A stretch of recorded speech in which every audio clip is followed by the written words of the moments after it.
Hey everyone, so I've been getting a lot of questions about what our next steps are now that we're done with baby step 3B. I posted a video a couple of days ago and I'll leave it up here, sharing with you guys that we hit our goal and that, let the house fever begin.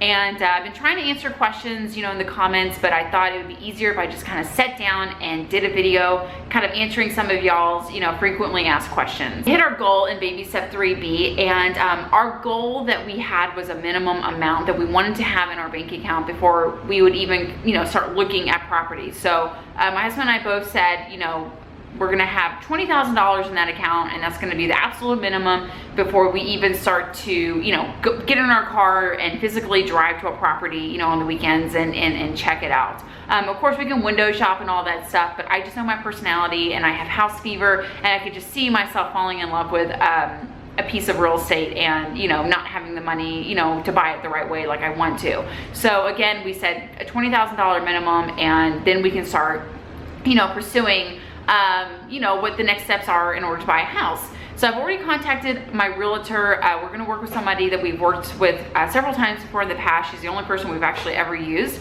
She is a family friend, and I can't imagine using anybody else. So I've already, called her, kind of let her know what was going on, that we're gonna be wanting to buy something. And I've already actually sent the loan company all the information that they need in order to get our pre-approval, which we've already received that back. And that looks really great, so that's really awesome. Even though the pre-approval amount they gave us was really high, I was actually kind of surprised with how much they said that they would be okay with lending us.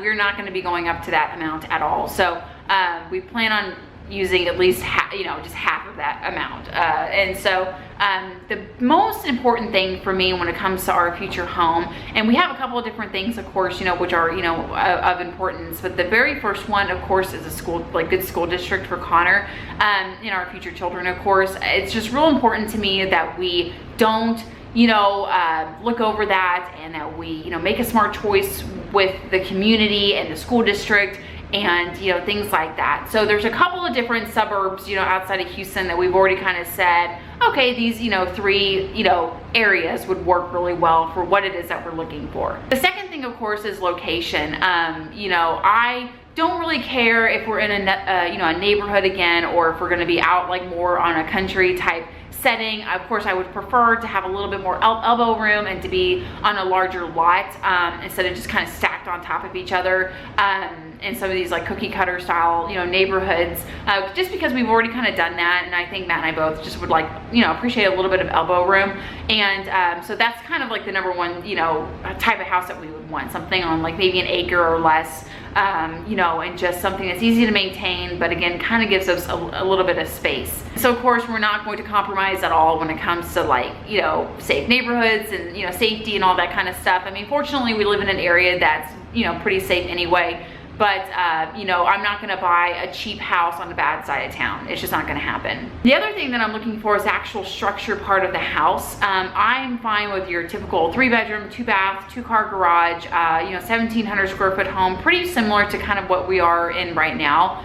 This is a perfect size for us right now, and future children, I would feel. And so I'm really kind of looking for that. I also want the house to have, I'll be on a concrete foundation and have brick siding, and it doesn't have to be solid brick, all around, but mostly brick siding, and, just a solid roof and a solid foundation is really what I'm looking for. Everything else, as far as cosmetic stuff, I can deal with later. I'm not going to be a brat about granite countertops. I'm not going to be a brat about the flooring or, anything. I just want the house to make sense for us, and I want it to have, just a good flow to it, I guess you could say, and reasonable storage space, and again, for it to just be a solid home that I can work with. And the other thing that I wanted to mention is that I know on my channel I've mentioned this several times about doing a 15-year mortgage, and I strongly believe in 15-year mortgages, and I think that they're really a great option. I feel though I've gotten a little bit of a reality check here in the last few months that I've been actually really seriously looking at properties in our area. I don't know what it is about Houston, and maybe this is just everywhere, but real estate in Houston is as hot as the Texas summers. Honestly, some of these neighborhoods, I'm just like, what? That's twice what it was 7 years ago. Oh my gosh, so I've been really struggling with the 15-year mortgage versus a 30-year mortgage.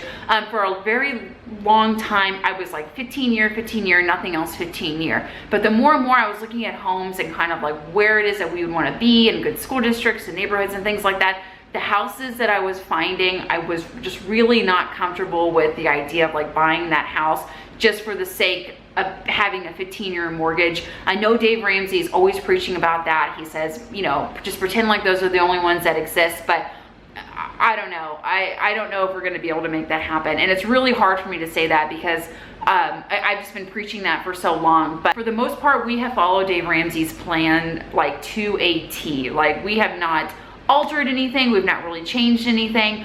And so if this is kind of the first thing that I have to alter just a little bit in order to be comfortable with the, you know, home that we purchased, I'm willing to do that. And it's hard, again, it's hard saying that out loud, but you know, Connors School District and, you know, the community of the neighborhood and the area that we live in means more to me than a 15-year mortgage. And that's, it's, you know, so and it's the truth. So of course, if we find a home that's a great deal and we can still do a 15-year mortgage, I'm all over that. But my husband and I have just been going back and forth with it for a little while, and I was just so like 15-year, nothing else. And he finally just said, you know, we can do a 30-year mortgage. It's okay. You know, it's, you know, even though Dave Ramsey says only 15, you know, like we kind of feel like with this home purchase, I almost feel like we're newlyweds again. Like this, our next home is gonna be like a starter home. You know what I mean? That's kind of how I feel sometimes.